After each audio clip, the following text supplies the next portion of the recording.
Hello and welcome to tonight's program, What We Commemorate on Juneteenth. My name is Jeremy Worley and I work in the program department of Loudoun County Public Library and will be your host tonight. If you have any questions or comments, please feel free to use the chat feature at the bottom and I will pass them along to our speaker at the end of the program. It is my pleasure to introduce Richard Bell. Richard is a scholar, writer, and teacher at the University of Maryland. He received his BA from the University of Cambridge and his PhD from Harvard University. His research focuses on the history and culture of the United States between 1750 and 1877. He is the author of his most recent book, Stolen: Five Free Boys Kidnapped into Slavery and Their Astonishing Odyssey Home, which is an amazing book. I was reading the reviews of it. It sounds absolutely amazing. I definitely need to reserve that at the library and read it. And he's also the author of two major online courses for the Great Courses, or Wondrium. So if you're interested in what he has to say, definitely check both of those out. And I would like to thank you for being here tonight, Richard. The floor is yours. Thanks very much. Jeremy, can you hear me and see me? Yep, I can't see you anymore. Your camera might be off. Let me just try and fix that. Let's make sure everyone can get the right. There we go. I think it's coming. Yep, perfect. Good. All right. You can see me and hear me, I hope, and see my screen as well. So hoping that the tech gods smile on us for the next hour. Welcome, everyone. Thank you so much for this opportunity, Jeremy, to talk about a very important subject tonight over the next hour, including questions, what we commemorate on Juneteenth. And what we commemorate on Juneteenth is, of course, the destruction of slavery in the Confederacy in the Civil War. A very important subject, wholly deserving of commemoration. So this talk is going to focus on the story of the destruction of slavery in the Confederacy in the Civil War. Let's get started, leaving time for your questions and comments at the end. You can direct them to Jeremy via the chat at any time, and he'll throw them at me in the time we have left after my prepared remarks. So let me dive in. On March the 11th, 1861, a week after Lincoln's inauguration as president, an African-American boy paddled a canoe out to Fort Sumter, the federal island garrison that sat in the bay outside Charleston. South Carolina had recently broken away, seceded, and everyone expected the outbreak of full-blown civil war any day now. This boy had heard that the new president, Abraham Lincoln, was going to use the coming war to liberate the nation's enslaved people. And this boy wanted to be the very first. Sadly, he was to be disappointed. The commanding officer at Fort Sumter didn't take in this boy, didn't protect him, didn't emancipate him. Quite the opposite, in fact. He turned the boy over to local authorities in Charleston, who returned this juvenile fugitive back to his enslaver to be punished for running away and to be put back to work. From its very beginning, enslaved people like this boy understood the war between the states to be a freedom war, a war to destroy American slavery. But federal officials, from President Lincoln on down, thought no such thing, at least not at first. Lincoln had been elected in the fall of 1860 on a platform of stopping the spread of slavery into free soil territories in the Northwest. He had not been elected to attack slavery where it already lawfully existed in the South. Among anti-slavery activists and politicians of his generation, Abraham Lincoln was considered, at best, a moderate, someone committed to preserving the Union at all costs. Not a John Brown-style radical willing to burn the country to the ground for the sake of some slaves. This tension, the tension between enslaved people's expectations that the end of slavery was now finally at hand, Abraham Lincoln's charge as president to simply preserve the Union, this tension would play out on battlefields and in labor camps, in Congress and in the White House over the next 4 years. until Juneteenth, 1865, in fact, as enslaved people slowly but surely pushed their cautious president and his commanders in the field toward embracing the destruction of Confederate slavery as an aim of the Union War. Lincoln's famous January the 1st, 1863 Emancipation Proclamation, heralding the destruction of slavery in Confederate territory, would not have happened if enslaved people had not already collectively decided to turn the Civil War into the largest slave revolt in the history of the world. So, again, Lincoln was far less radical than a great many other members of his Republican Party and a great many other anti-slavery activists of his day. But to Southerners, Lincoln was the devil incarnate. He was elected in the fall of 1860, and by the time he was inaugurated in March of 1861, 7 states in the Deep South, you can see them in sort of pink or salmon at the bottom of your screen, 7 states in the Deep South had seceded. And in due time, 4 more would join with them to form the Confederate States of America. Virginia is one of them, of course, April 1861. And in the Confederate States' founding documents, this new nation denounced the damage caused to the slave system by generations of fugitives who'd fled, and they blamed Northern activists like John Brown and Frederick Douglass for having encouraged them to flee. These newly minted Confederate leaders now formally and explicitly guarantee the rights of the many slaveholders among them. You can see on the screen a picture of their vice president. His name was Alexander Stephens, and he gave many speeches about what the Confederacy stood for. His most famous is called the Cornerstone speech, and he said, the cornerstone of this new nation, the Confederacy, is the great truth that the Negro is not equal to the white man, that slavery, subordination to the superior race, is his natural and normal condition. In all of Lincoln's public statements during the first year of the Civil War, Lincoln insisted loudly that he had not been elected to abolish slavery. He did not have any designs on Confederates' enslaved property. In fact, on one occasion, Lincoln told a newspaper editor that if I could save this Union without freeing any slave, I would do it. In Lincoln's mind, the Civil War was a necessary response to Southern secession. That's why the Union was fighting. Nothing more, nothing less. And Lincoln was also painfully aware that if he ever hinted that the US government might one day abolish slavery,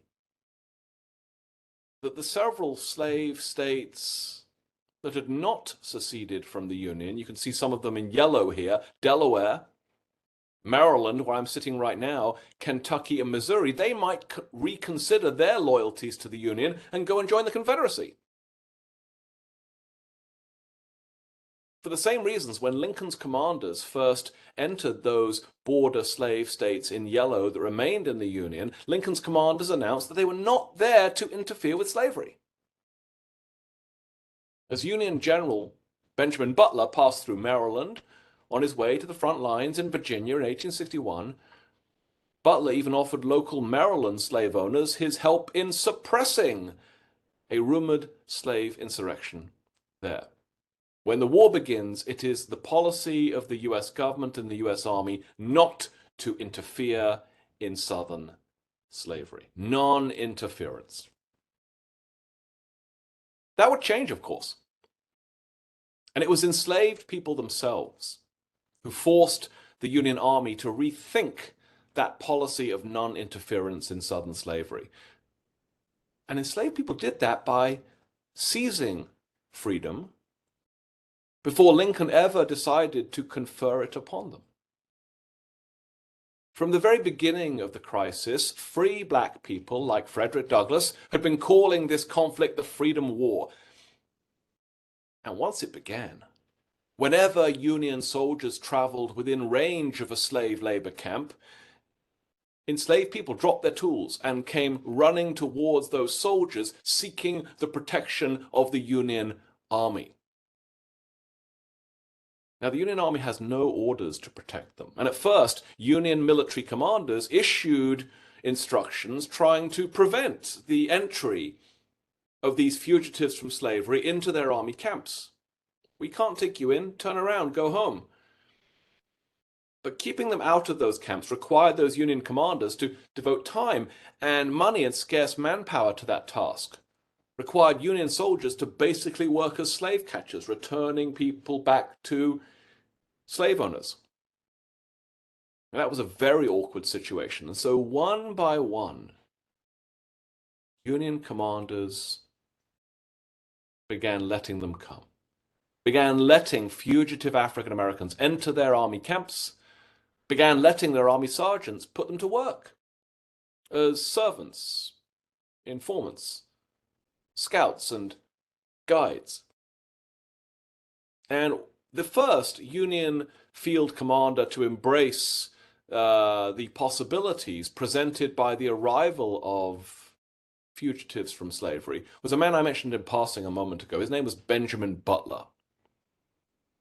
In May of 1861, Butler, who was stationed at a Union camp in Fort Monroe in Virginia, wrote to his superiors to make the case that these black refugees could actually be useful, could actually advance the Union's war aims by effectively reducing the economic power of their enemy, the Confederacy.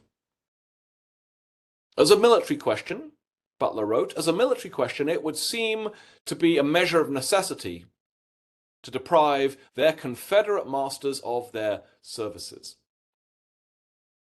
He reclassified these black fugitives arriving in his camp as contrabands of war, and he proposed to treat them as confiscated enemy property, as the spoils of war.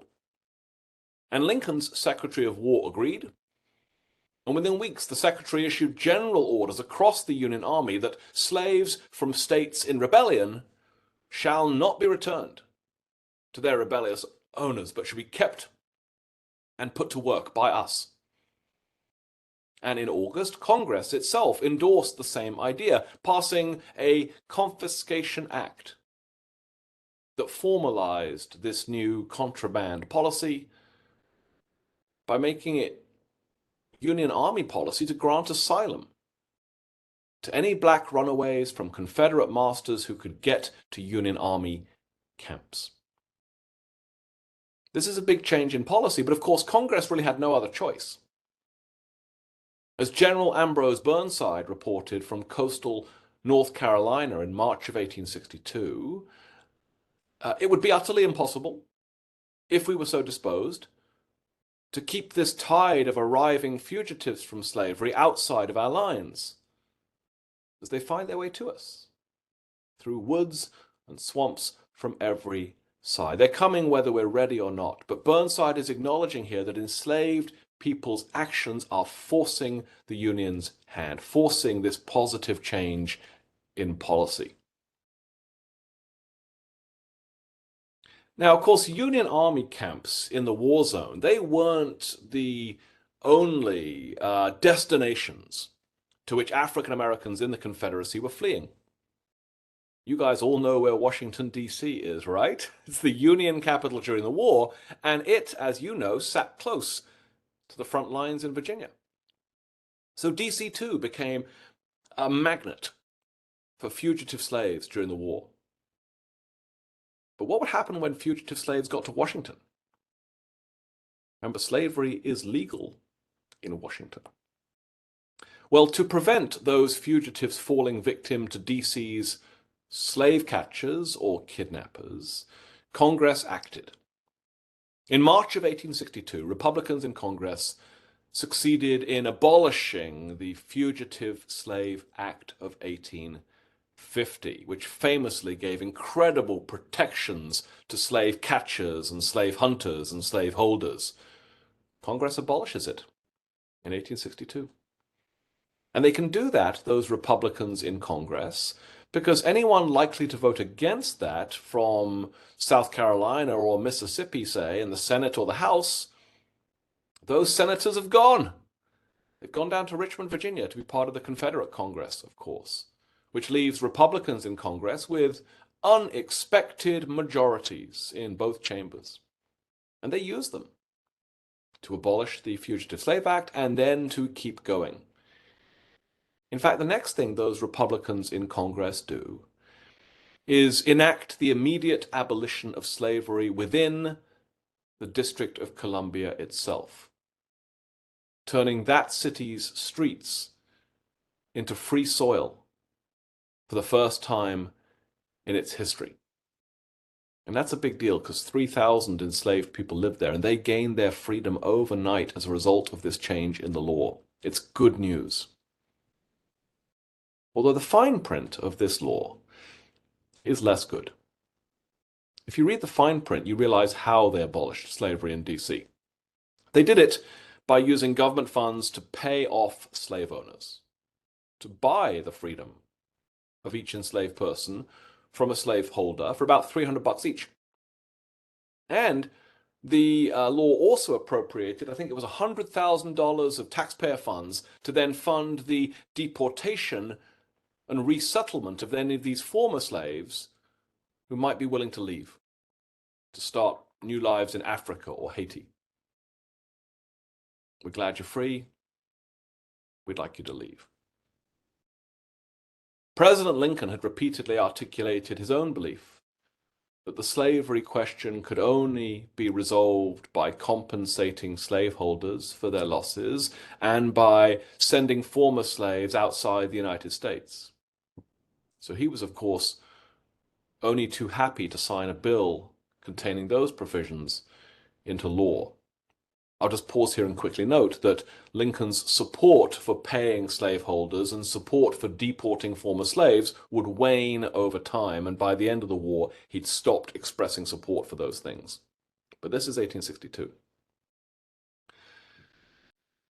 Under growing pressure from northern anti-slavery activists, congressional Republicans keep going. They now send their president a flurry of other anti-slavery bills. And I'm pleased to report that each one is just a little less cautious than the last. In June of 1862, Congress outlawed slavery in all the U.S. territories out west, a goal that the Republican Party had long regarded as its central objective, its reason for existing. They get it done. And that law rendered null and void the much-hated Dred Scott ruling of 1857 that I bet many of you have heard of. What's more, as a piece of legislation that provided for immediate abolition without compensating slaveholders in the West, as a piece of legislation that didn't include language about deportation, this law was better. It demonstrated congressional leaders' growing resolve to act forcefully and decisively. And Congress wasn't finished yet. In July of 1862, Congress sent the president the text of a second Confiscation Act, which for the first time made clear that those contraband blacks arriving in those army camps were to be not only protected by the US Army, but recognized as forever free of their servitude and not ever again to be held as slaves. In other words, this law emancipated them. If you've already made it to a Union Army camp, Congress has set you free permanently in this law. In the same month, Lincoln also signed the Militia Act, the first of several pieces of Union legislation to try to encourage these emancipated contrabands to take the next step and strap on a musket and put on a blue Union uniform and serve as volunteer soldiers in Lincoln's army. You can see one person who did that here, before and after. I could say a lot more about the role of black soldiers in the Civil War in Q&A if anyone has questions and you're interested. But for now, I am concerned exclusively with the destruction of slavery, a feat that was still far from accomplished. Throughout 1862, a coalition of anti-slavery activists and politicians lobbied the ever-cautious Lincoln relentlessly about this, demanding that Lincoln make emancipation a target of the Union war effort, a reason to fight. Few Americans pressed the case for emancipation more eloquently than Frederick Douglass. Douglass argued it would be futile to separate the freedom of the slave from the victory of the government. Fire must be met with water, he said, darkness with light. And Confederate war for the destruction of liberty must be met with a Union war for the destruction of slavery. And to Lincoln's great credit, he was listening. On July the 22nd, 1862, 5 days after signing the Second Confiscation Act, Lincoln presented his cabinet with a private draft of the document that became known as the Emancipation Proclamation. The timing of doing that in July was suggestive, indicating that Lincoln now believed that a Union victory was within reach at some point, and that the border slave states in the Union, like Maryland, were no longer really at risk of seceding and breaking away. If they did so, Lincoln thought they'd be joining a losing side. In that first draft, Lincoln boldly asserted that the war powers clause of the Constitution allowed him to set aside the Fifth Amendment and strip disloyal traitors of their enslaved property if it helped him to save the Union, that he had the power to destroy Confederate slavery. On September the 22nd, in the wake of a morale-boosting Union victory at the Battle of Antietam, Lincoln made that plan public. He issued a warning to Confederate soldiers that if they did not lay down their weapons by the end of 1862, he would sign this piece of paper which would declare slavery to be abolished in all rebel states. The Confederates, of course, rejected Lincoln's ultimatum. They called his bluff, and so on January the 1st, 1863, the president kept his word. He signed the Emancipation Proclamation into law. Its text committed the Union Army to recognize and maintain the freedom of all survivors of Confederate slavery, while again encouraging emancipated men to enroll as volunteers in Lincoln's army. As you all know, the Emancipation Proclamation had incredibly important long-term consequences. But it also freed very few enslaved Americans right away. How could it? There were all sorts of exceptions regarding who it applied to. As you can see by the different colors on this map, the Emancipation Proclamation did not apply to any of the 400,000 enslaved people living in Union states, in the border states like Maryland and Delaware and Missouri and Kentucky. Those states were not in rebellion. They are not our enemies. The Emancipation Proclamation does not apply. Nor does it apply to areas of the Confederacy no longer in rebellion, already back under Union control, like Tennessee or New Orleans. Those places are not in active rebellion. They are no longer our enemies. The EP does not apply to them either. And while the Emancipation Proclamation definitely did apply to the approximately 3 million enslaved people in Confederate states in active rebellion like Texas, they were all still trapped behind enemy lines in what was effectively a foreign country. It's almost like the EP was working back to front. As the Secretary of State in Lincoln's cabinet, William Seward, bluntly put it, we show our sympathy with slavery by emancipating slaves where we cannot reach them and holding them in bondage where we could set them free. Tough words, tough criticism of Lincoln there. But still, notice what was happening here. Something important, something good. Uncompensated emancipation, no payoffs to slaveholders, was finally becoming a Union war aim. From this point on, January the 1st, 1863, all new territory taken by the Union Army in the Confederacy would become free soil. Every Union victory from here on out would be a victory for emancipation. And because the Emancipation Proclamation was framed as a war measure, it made no mention of deportation or resettlement afterwards. It is silent on that subject, and that is a good thing. Free black activists were elated by the proclamation. They recognized it as the beginning of the end of slavery, not only in the Confederacy, maybe within Union borders too. As Douglas explained, when Virginia becomes a free soil state, Maryland on top of it cannot remain a slave state. Slavery must stand or fall together. Strike it at either extreme, either on the head or at the heel, and it dies. Douglas is right, of course. Douglas, by the way, is usually right.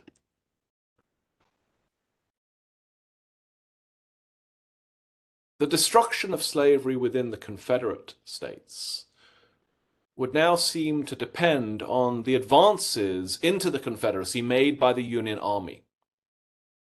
An advance they did.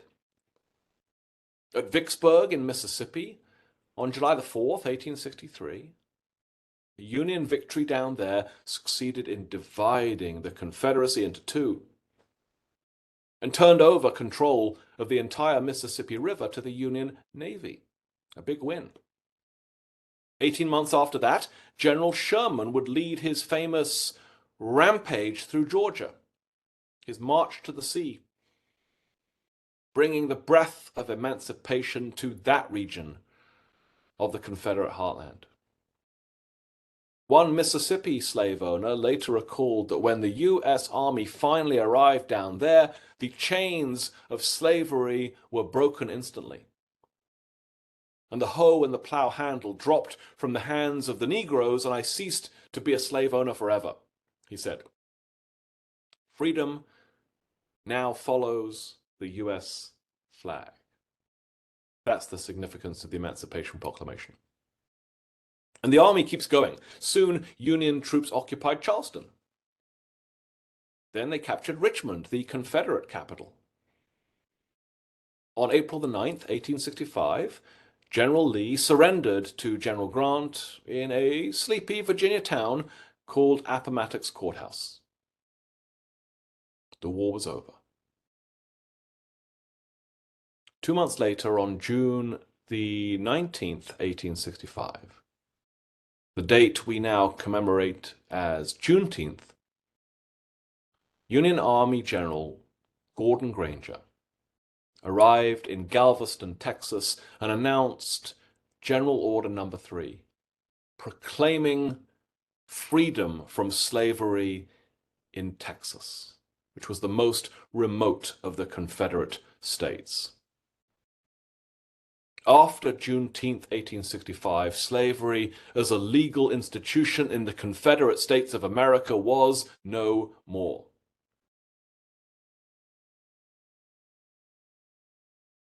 In fact, that's really only half the story. The half some of you might have heard in grade school. But there's more. In truth, slavery in those Confederate states had actually been disintegrating ever since the war began, the subject of an onslaught of attacks mounted by enslaved people themselves. Over 4 long years, 400,000 enslaved people would abandon their Confederate enslavers, strike out for Union camps, and that's a big number. One married couple even risked suffocation by having friends pack them in rice casks to be shipped closer to the Union lines.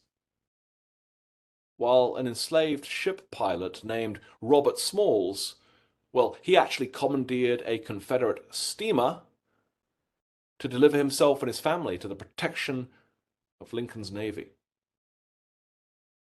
They are now coming in by the hundreds, nay thousands, almost daily, General Butler reported in the summer of 1862. Lincoln's Emancipation Proclamation the following year only accelerated a pre-existing, ongoing exodus, leaving slave labor camps' fields untilled, camps themselves deserted. By war's end, 1 out of every 8 enslaved people had deserted their Confederate captors. Of course, for every black man or woman who made it out, who made it to Union lines during the war, 7 more did not. 7 more remained behind, trapped in slavery, too far from sanctuary to realistically make a run for it. But it would be a great mistake to think of those 3 million enslaved captive laborers as passive bystanders in the unfolding drama around them. It's not true. On the contrary, those folks who didn't run, who couldn't run, they prayed for freedom nightly, and they did all they could every day to turn this civil war into a freedom war. They helped others escape to Union lines. They offered their services as spies to Union agents. Most importantly, perhaps, enslaved people turned on their Confederate enslavers whenever they could during this war. They sabotaged cotton production in the Deep South, which was the key to the Confederacy's economic viability. They did that by feigning ignorance, feigning illness, destroying their tools, standing idle, refusing to work, resisting instruction, resisting punishment. Anything they could think of. Kate Stone, a white enslaver down in Louisiana, complained in a journal entry in June of 1861 that my house servants have been giving me a lot of trouble lately. They're lazy and disobedient. The excitement in the air has infected them. You bet it has, Kate. The longer and more chaotic this war became, the bolder enslaved people grew. On one Alabama slave labor camp, 3 black men threatened their overseer with death if he dared whip them for any further infraction. In Mississippi, enslaved people there whipped their owner's adult son 500 times, and then they shot him to death. Across the state line in Louisiana, an enslaver there heard 3 captive laborers plotting to kill every white man in the region and then march up the river to meet Mr. Lincoln. Do you notice how those enslaved people see themselves as soldiers on the march, part of this war effort? And soldiers in war do bloody and violent things. And bloody and violent plots like these seemed to multiply monthly. No Confederate enslaver was safe. Not even Jefferson Davis, the Confederate president. In May of 1862, enslaved people revolted on a labor camp Jeff Davis owned. They destroyed his mansion, as well as his cotton crop, before declaring themselves free. Each of these daily mutinies mattered. Each of these daily mutinies undermined the Confederate war effort, forcing the Southern war machine to exempt thousands of white men from military service in order to send them home to suppress these domestic insurrections. In effect, then, enslaved people's resistance forced the Confederates to fight on two battlefronts simultaneously. Everyone knew this at the time and talked about it. As one female Confederate civilian wrote in March of '65, she said, "It's true, we have two kinds of enemies to contend with. Our Negro outlaws and the damn Yankees."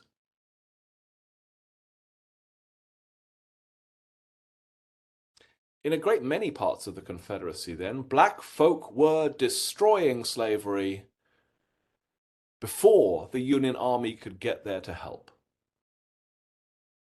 This was a slave insurrection, unlike anything seen on the North American mainland ever before. The first successful revolt to destroy race slavery since the fires of the Haitian Revolution burned in the Caribbean back in the 1790s. Let me start to wrap up. Do start to think of some comments and questions, aim them at Jeremy, and then he can pass them to me. When Lincoln came to office in 1861, Lincoln had never expected any of this. It's not why he'd been elected. Lincoln had never expected to preside over the destruction of slavery. Indeed, it was the enslaved themselves that had urged him forward. It was the enslaved themselves who'd refused to accept anything less than universal emancipation.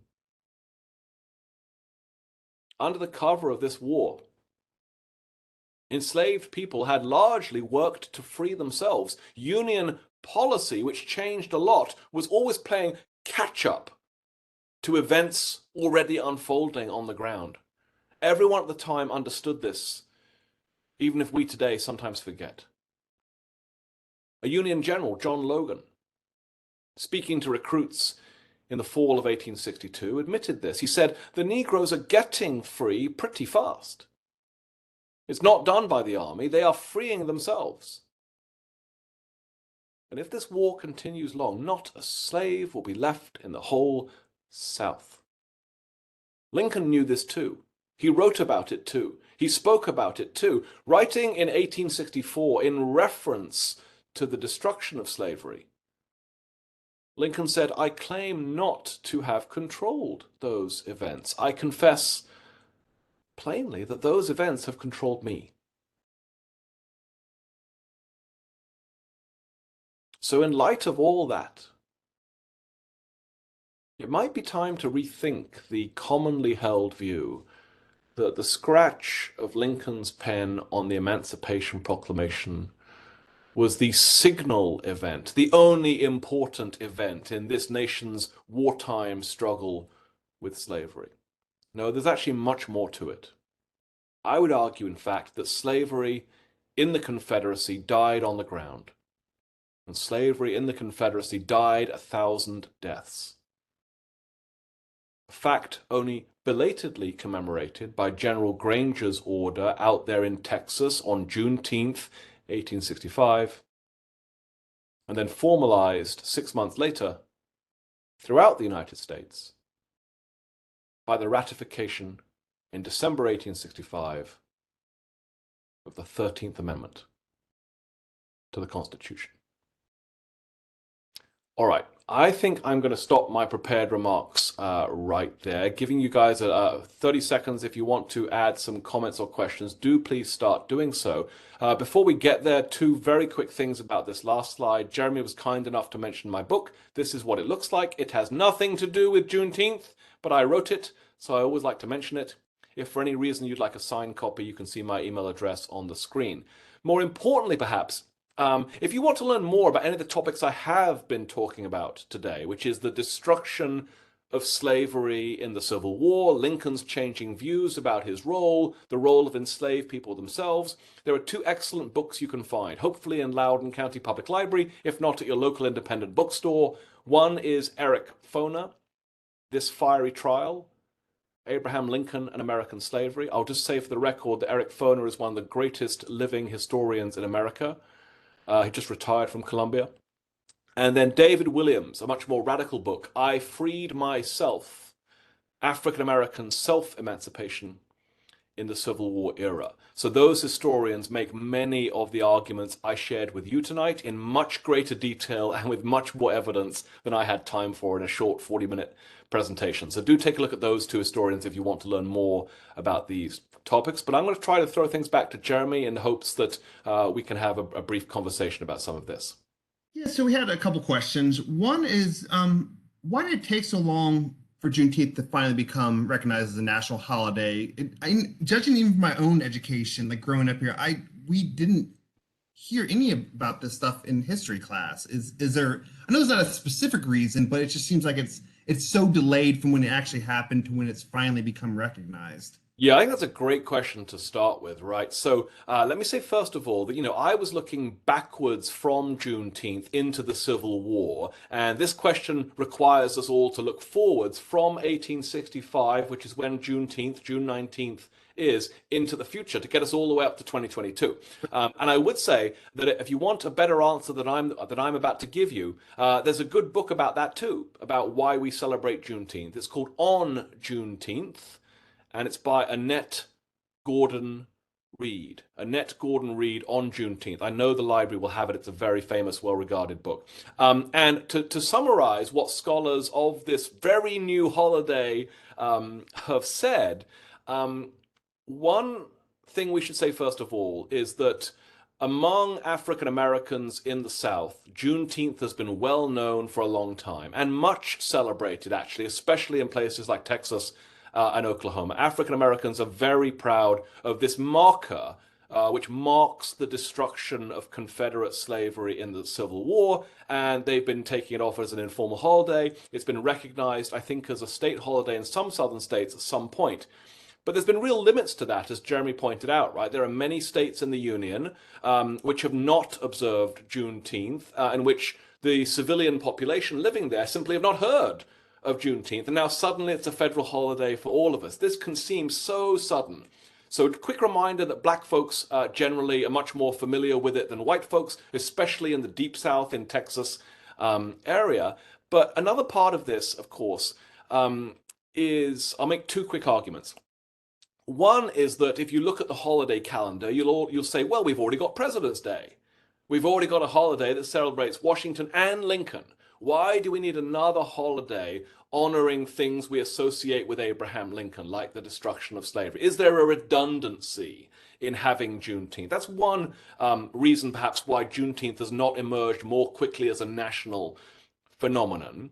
Another, of course, is that in many parts of this vast country, and I'm a US citizen, by the way, in many parts of this vast country, it's been very hard to talk openly about the freedom struggle and the black quest for political equality and racial justice. And it's been hardest of all, I would argue, in many of the states of the former Confederacy. So a holiday that originates in events that transpired in those states and that celebrate the destruction of the cornerstone institution of the Confederacy, that can be hard for some people in some places to get behind. And so this is obviously a politically divisive holiday. And it's going to take some time, I think, for all Americans to understand why it's important to celebrate the destruction of slavery and why people outside Texas should care about Juneteenth. Juneteenth is something that happened in Texas, but it stands in for, it represents a much larger phenomenon, which is the destruction of slavery in America. And I hope no one's going to stand up and say that was a bad thing. We have another question about the delay between the Emancipation Proclamation and then Juneteenth. So how quickly did word kind of get disseminated down through the Confederate States. And you mentioned it started eroding, somewhat quickly, I would imagine. I guess word doesn't travel as quickly as it does now, but can you speak on kind of how word traveled down? And I guess were the slaves down there, were they expecting to be freed? Was it kind of, I guess they maybe weren't surprised when Juneteenth finally happened? Yeah, great question. Keep these questions coming, folks. They're really good. So a couple of things there. The Emancipation Proclamation emerges in Washington, D.C., in the desk of Abraham Lincoln, right? Lincoln is the most carefully reported president of his generation, right? The newspapers are constantly saying every word he said, every gesture he gave, what color hat he's wearing today. There is universal knowledge about what the president is doing to the extent that he allows himself to make that public. So, which is a long way of saying the newspapers are full of the Emancipation Proclamation at various points, and Union newspapers, the contents of that Union papers often find their way into Confederate papers and vice versa. Even though these two sides are at war, information is traveling relatively porously through Virginia to connect those two sides. So white Confederates know exactly what the Emancipation Proclamation is and when it's coming or what it's going to mean. Your question, I think, was more about enslaved people in the Confederacy. Like they might not have access to, say, newspapers, and then how the slaves viewed, were they disappointed when the Emancipation Proclamation came down, and they were wondering how it would affect them. Yeah, that's completely fair, Jeremy, right? So, you all know that the vast majority of enslaved people were not granted access to literacy skills, right? Literacy rates, whether it's reading or writing or counting, were much lower among enslaved people than among free black people or free white people, right? That's a concerted campaign to deprive them of that knowledge for the sort of reasons Jeremy's hinting at, right? So that they live in the dark, in some sense. However, there are some enslaved people who can read and write in the Confederacy, right? This is not a Confederate example, but Frederick Douglass, of course, was enslaved and learned how to read and write. Many others did too.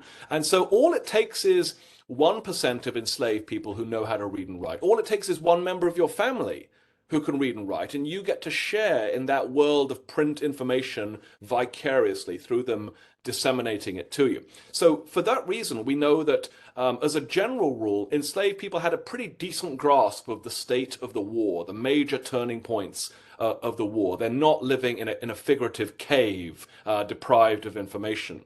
But it's also true, and you hinted at this too, Jeremy, that they weren't waiting around for the Emancipation Proclamation. They weren't waiting around for the Union Army to make the destruction of slavery a goal of the war effort. They personally were using the war to do their best to destroy slavery for them and the people around them. And if the Union Army catches up with that, if Lincoln catches up with that, then great, but the ball is already moving. And that's the point I sort of want to try to get across here, right? That enslaved people are not sitting on their hands. They're working actively to destroy slavery. And it's a wonderful thing when the Union Army and Lincoln come to join them in that fight they began earlier.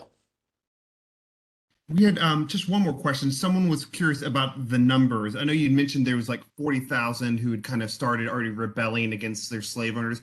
When Juneteenth actually came down, is there a rough estimate to how many people were still involved in slavery? Is there that's a great question. So I bet there is a number, and I don't know what it is. So let me just confess my ignorance first of all. Okay. You're right. So if you think about the start of the war, when war breaks out, there are about 4 million enslaved people in the United States.